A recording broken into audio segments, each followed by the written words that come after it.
విష్ణు కూర్చో ఉండని.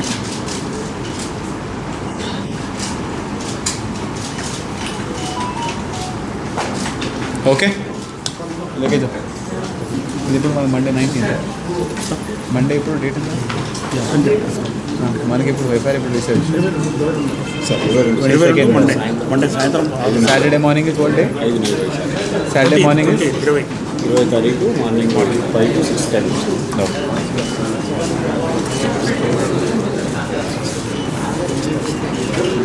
నేబర్స్ గురించి చెప్పడం మా రాయడం మర్చిపోయారు.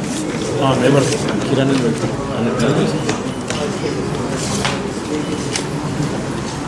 అందరికీ నమస్కారం. మనకు ఈ నెల 22 మండే రోజు సాయంత్రం సుమారు 6 గంటలకి మనకి ఒక 100 డైల్ వస్తుంది. నల్గొండలో ఈ కాలనీలో బాగా స్మెల్ వస్తుందని చెప్పి మనము వెంబటే మన వాళ్ళు వెళ్ళి రెస్పాండ్ అయ్యేసరికి చూస్తే ఒక 4 డెడ్ బాడీస్ మనకి ఆ ఇంట్లో దొరుకుతాయి. ఆ డెడ్ బాడీస్ కూడా బాగా డీకంపోజ్ అయ్యి గుర్తుపట్టని స్టేట్లో ఉంటే మనం వెంబటే బాడీని పోస్ట్ మార్టంకి షిఫ్ట్ చేసి బేస్డ్ ఆన్ ప్రిలిమినరీగా ఇంజురీస్, స్టాబింగ్ ఇంజురీస్ ఉన్నాయని చెప్పేసి మనం మర్డర్ కేసు రిజిస్టర్ చేయడం జరిగింది. ఈ మర్డర్ కేసుకి 4 బాడీస్ని కూడా మనం ఎవరు అని చెప్పేసి ఐడెంటిఫై చేసి చూస్తే వీళ్ళందరూ కూడా ఒకటే ఫ్యామిలీకి చెందిన వాళ్ళు ఉంటారు. హౌస్ ఓనర్ పేరు సుల్తాన్, వాళ్ళ వైఫ్ హసీనా, కొడుకు ముజామిల్, ఇంకా డాటర్ అపూరా. ఇప్పుడు ఈ సుల్తాన్ వాళ్ళ ఫస్ట్ వైఫ్ కోవిడ్లో చనిపోయిన తర్వాత ఇప్పుడు ఈ అమ్మాయి హసీనాని పెళ్లి చేసుకుంటాడు. హసీనానికి కూడా ఇది 3rd మ్యారేజ్. అయితే ఈ 4 బాడీస్ ఐడెంటిఫై చేసిన తర్వాత మనము ప్రత్యేక బృందాలు 7 teams, CCS, Nalgonda 1 town, rural అన్ని జాయింట్ టీమ్స్ మనం ప్లాన్ వేసుకొని ఇన్వెస్టిగేషన్ స్టార్ట్ చేయడం జరిగింది. ఇన్వెస్టిగేషన్లో కూడా మనకి బోత్ సైడ్స్లో ఉన్న ఫ్యామిలీస్ అందరినీ కూడా మన సస్పెక్ట్స్ని ఇన్ని రోజుల నుంచి మనం ఇంట్రాగేషన్ చేసుకుంటూ కొంత ఇంట్రాగేషన్లో, కొంత టెక్నికల్గా, కొంత CCTV ఆధారాల బేస్ మీద మనము ఒక 4 అక్యూజ్డ్ని పట్టుకోవడం జరిగింది. ఇందులో మెయిన్ అక్యూజ్డ్ A1 ఇతని పేరు సయ్యద్ అస్లం, A2 తబస్సుమ్ ఇతని వైఫ్, A3 మొహమ్మద్ సోహెల్ ఇతను అస్లం వాళ్ళ ఫ్రెండ్, A4 హేమంత్ కుమార్ ఇతను బంగారం తీసుకున్న రిసీవర్. అయితే ఈ అస్లం అనేవాడు ఈ హసీనా వాళ్ళ అక్క తహేరా బేగం వాళ్ళ కూతురు వాళ్ళ హస్బెండ్. వాళ్ళ కూతురు పేరు తబస్సుమ్. సో తబస్సుమ్ వాళ్ళ హస్బెండ్ ఈ అస్లం. అయితే వీళ్ళకి పాత గొడవలు ఏంటంటే ఈ హసీనా అనే అమ్మాయి ఈ అస్లంకి 1 year బ్యాక్ 1,00,000 రూపాయలు అప్పు ఇచ్చిన తర్వాత ఆ అప్పుకి చాలా హైగా ఇంట్రెస్ట్ అడగడం వల్ల అతను ఇప్పుడు దాకా సుమారు 2.5 లక్షలు ఇవ్వడం జరిగింది. ఆమె ఇంకా కూడా నాకు డబ్బులు రావాలని చెప్పేసి అతని బాగా వేధించింది. అదేవిధంగా వీళ్ళు ఈ అస్లం ఇంకా ఈ తబస్సుమ్ వీళ్ళ హైదరాబాద్లో క్యాబ్ డ్రైవర్గా పనిచేస్తారు. వీళ్ళకు కూడా ఆర్థికంగా బాగా ఇబ్బంది ఉండడం వల్ల వాళ్ళకు కూడా డబ్బులు చాలా అవసరం ఉండేది. అదేవిధంగా ఈ తబస్సుమ్ వాళ్ళ మదర్ అంటే ఇప్పుడు హసీనా వాళ్ళ అక్క 2013లో ఒకసారి ఈ హసీనా మీద FIR రిజిస్టర్ అయితే ఈమె కూడా వాళ్ళ మదర్ కూడా జైలుకి వెళ్ళడం జరిగింది. సో అప్పటి నుంచి కూడా ఈ తబస్సుమ్ మా అమ్మ ఈ హసీనా వాళ్ళకి జైలుకి వెళ్ళిందని చెప్పి కక్ష కూడా పెంచుకోవడం జరిగింది. అదేవిధంగా హసీనా వాళ్ళ ఫస్ట్ భర్తతో ఉన్న కూతురు ఈమె కూడా చాలా వరకు ఆమె కష్టాల్లో ఉన్నప్పుడు ఆమెకు ఆర్థికంగా ఎటువంటి కష్టాలు ఉన్నాయి కూడా అన్ని తబస్సుమ్తో షేర్ చేసుకుంటూ అప్పుడు ఈమెకి మా అమ్మ దగ్గర బంగారం ఉన్నది, చాలా వరకు డబ్బులు ఉన్నాయి, ఆ ఇల్లు ప్రాపర్టీ కూడా ఉన్నది అని చెప్పేసరికి ఈమె కూడా వీళ్ళని అందరినీ చంపేస్తే తబస్సుమ్ వాళ్ళ ఆయనతో డిస్కస్ చేసి వీళ్ళందరినీ చంపేస్తే ఆ బంగారం, ఆ ఆస్తి పత్రాలు ప్లస్ ఇంట్లో ఉన్న క్యాష్ అన్నీ కూడా మనం తీసుకొని వెళ్ళొచ్చు అని చెప్పేసి వీళ్ళిద్దరూ ఈ మర్డర్కి ప్లాన్ వేయడం జరుగుతుంది. అయితే మర్డర్ కూడా ఎలా చేసిరంటే ఈ అస్లం హైదరాబాద్ నుంచి బయలుదేరి సుమారు 7:30 ఆ ప్రాంతానికి 7:30 ప్రాంతానికి మన నల్గొండకు వస్తాడు. వచ్చిన తర్వాత వీళ్ళకి ఫోన్ చేసి పీర్ల పండుగ ఉంది కాబట్టి నేను హైదరాబాద్ నుంచి ఇక్కడికి వచ్చినాను, రాత్రి మీ దగ్గర మీ ఇంట్లో పండుకోవచ్చా అంటే వాళ్ళు వద్దని చెప్పేసి ఫోన్ పెట్టేసి వాళ్ళు వద్దని చెప్తారు. దాని తర్వాత కూడా ఇతను ఒక 3-4 సార్లు వాళ్ళకి ఫోన్ చేస్తే కూడా వాళ్ళు ఫోన్ ఎత్తలేదు. అయితే ఇతను ఆ ఇంటి నుంచి గోడ దూకి రాత్రి సుమారు 1:30-2 టైంకి ఆ ఇంటి బయట వెయిట్ చేస్తాడు.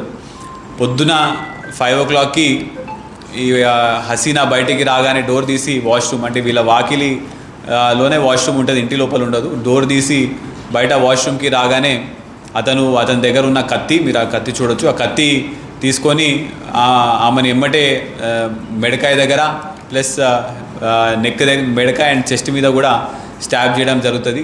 అయితే ఈమె బంగారం అంతా కూడా ఆమె డ్రెస్లో పెట్టుకుంటుందని చెప్పేసి డ్రెస్ ఎత్తుకుతే డ్రెస్లో ఏం దొరకదు. అయితే మళ్ళీ ఇంటి లోపలికి వెళ్ళే సమయానికి, అదే సమయానికి వాళ్ళ ఆయన కూడా బయటికి కరెక్ట్ అదే టైంకి వాళ్ళ ఆయన కూడా బయటికి వస్తాడు. సుల్తాన్ వచ్చి ఇతని కర్రతో ఏదో ఒకటి బెదిరించడానికి ప్రయత్నిస్తాడు. కానీ అది కాక అతని మీద కూడా అతని మూసి అతన్ని కూడా సుమారు ఒక 4-5 సార్లు గొంతు మీద స్టాబ్ పొడవడం జరుగుతుంది. ఈ గొడవ అంతా వినేటప్పుడు ఆ పిల్లగాడు ముజమ్మిల్ లేచి ఇంకా నిద్రలోనే బయటకు వచ్చే లోపల అతను చూసి వాళ్ళ అమ్మా నాన్నలు ఇద్దరు చంపేసిరని చెప్పేసి అతని దగ్గర ఉన్న ఒక రాడ్ లాంటిది తీసుకొని వచ్చి అయ్యేటప్పుడు వీళ్ళిద్దరి మధ్యలో కూడా ఘర్షణ నడుస్తుంది. ఆ ఘర్షణలో అస్లంకి చెయ్యి దగ్గర ఒక కట్ అవుతుంది, మళ్ళీ కాళ్ళ దగ్గర కూడా కొంతవరకు కట్ అవుతుంది. కానీ ఆయన ముజమ్మిల్ ఇంకా చిన్నపిల్లోడు కాబట్టి అతన్ని ఓవర్ పవర్ చేసి ముజమ్మిల్ని గొంతు కోసి అతన్ని కూడా మెడకాయ దగ్గర స్టాబ్ చేయడం జరుగుతుంది. ఇదంతా అవ్వడం కూడా పాప అపూరా ఆమె ఇంట్లో నుంచి చూసింది. ఇప్పుడు ఈ అమ్మాయిని వదిలేస్తే మళ్ళీ ఈ అమ్మాయి సాక్ష్యం చెప్తే నేను ఇరుతా అని చెప్పేసి ఇతను మళ్ళీ ఇంటికి వెళ్ళి ఆ అమ్మాయి బెడ్ కింద దాచుకుంటే నిర్దాక్షిణంగా ఆ అమ్మాయిని బెడ్ కింద నుంచి లాగి మళ్ళీ ఆ అమ్మాయి గొంతు కోసి ఆ అమ్మాయిని కూడా చంపడం జరిగింది. ఇదంతా అయిపోయిన తర్వాత మళ్ళీ ఇంట్లో ఈ బంగారం ఇంకా డబ్బులు ఎక్కడ ఉన్నాయి, ఆస్తిపత్రాలు ఎక్కడ ఉన్నాయి కూడా వెతుక్కొని అతను మళ్ళీ అవన్నీ తీసుకొని మళ్ళీ బయటికి వాళ్ళ ఇంట్లో ఉన్న తాళమే చూసుకొని ఆ తాళం వేసి అతను అక్కడ నుంచి పారిపోవడం జరుగుతుంది.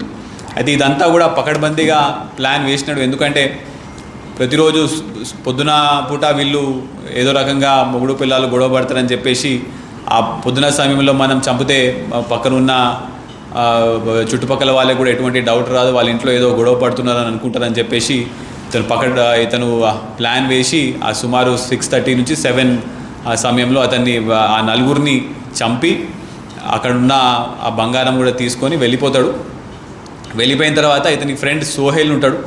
సోహెల్కి కూడా ఇతను ఇట్లా చంపినా అని చెప్పి బంగారం అంతా కూడా మనం మార్చి దాని డబ్బులు తీసుకోవాలని చెప్పేసి అతనితో వాళ్ళిద్దరు కూడా కలిసి బంగారాన్ని మార్చి మళ్ళీ డబ్బులు తీసుకుంటారు. ఇప్పుడు మనము ఈ అస్లం దగ్గర నుంచి ఈ కత్తి ప్లస్ ఆ రక్తమడుగు బట్టలు, ఈ బట్టలన్నీ కూడా అవుట్స్కట్స్లో పడేస్తాడు. ఈ బట్టలు కూడా మనం రికవర్ చేయడం జరిగింది. అదేవిధంగా ఈ బంగారం కూడా రికవర్ చేయడం జరిగింది. ఆ తబసుమ్ దగ్గర నుంచి ఈ ఆస్తి పత్రాలు, బ్యాంక్ ఎఫ్డి ఇవన్నీ కూడా మనము రికవర్ చేయడం జరిగింది.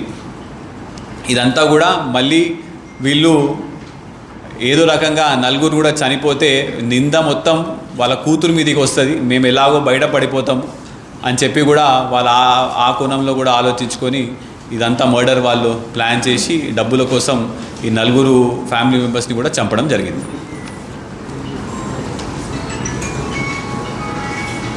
Thank you. అయితే ఇప్పుడు ఈ స్టాబ్ ఇంజురీస్ అన్నీ కూడా మనకి పోస్ట్ మార్టంలో చూస్తే అన్నీ కూడా ఒకటే పర్సన్ స్టాబ్ చేసినట్టు కూడా స్పష్టంగా కనిపిస్తున్నది.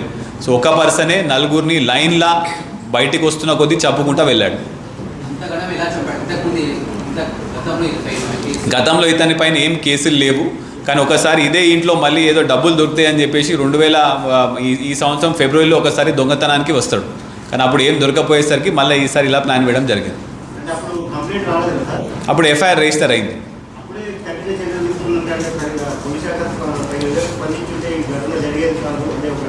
అలా కూడా అనొచ్చు, but we're working on it.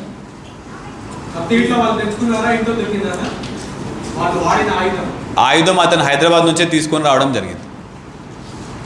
ఆయుధం కూడా కర్వ్డ్ షేప్లో ఉన్నది. ఆ ఇంజురీస్ చూస్తే కూడా ఆ కర్వ్డ్ షేప్ ఆయుధంతోనే అతను చంపడం జరిగింది.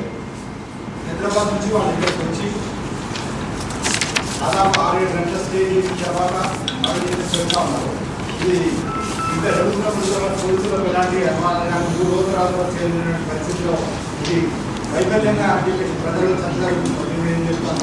అయితే ఇది ప్రతిరోజు ఆ సమయానికి మొగుడు పిల్లలు కొట్లాడుకుంటారని చెప్పేసి ఉంది కాబట్టి నేబర్స్ కూడా ఎవరు కూడా ఇన్ఫర్మేషన్ ఇవ్వలేదండి. మనం దాని తర్వాత విచారణ ఇన్వెస్టిగేషన్ టేకప్ చేసిన తర్వాత కూడా మాకు నేబర్స్ నుంచి ఎటువంటి సహకారం దొరకలేదు.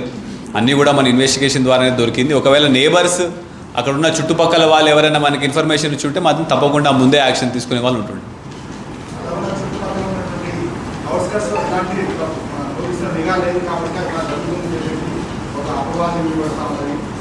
కాదండి, ఇది పర్సనల్ మర్డర్ అండి. దిస్ ఇస్ నాట్ రాబరీ కాదు కదా. ఇది వాళ్ళ పాత కక్షలు, వాళ్ళ ఫ్యామిలీతో కక్షలు ఉన్నాయి కాబట్టి ఇది మర్డర్ అయింది. Anybody else?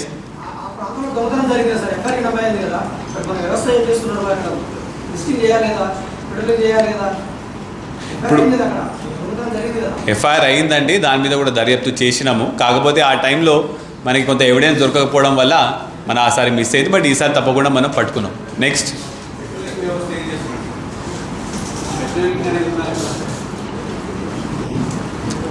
Anybody else?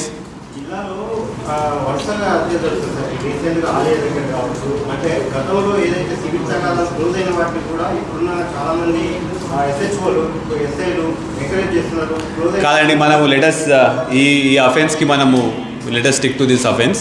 ఇప్పుడు ఈ అఫెన్స్ అనేది ఇది పర్సనల్ గ్రడ్జ్ ఉంది కాబట్టి అతని ఈ మర్డర్ జరగడం జరిగింది. అది కూడా నల్గొండ డిఎస్పీ గారి ఆధ్వర్యంలో అందరూ టీమ్ మెంబర్స్ కూడా చాలా చక్కగా, చాలా తొందరగా మనం ఈ అఫెన్స్ డిటెక్ట్ చేసినారు. So I congratulate all the team members also. Thank you very much.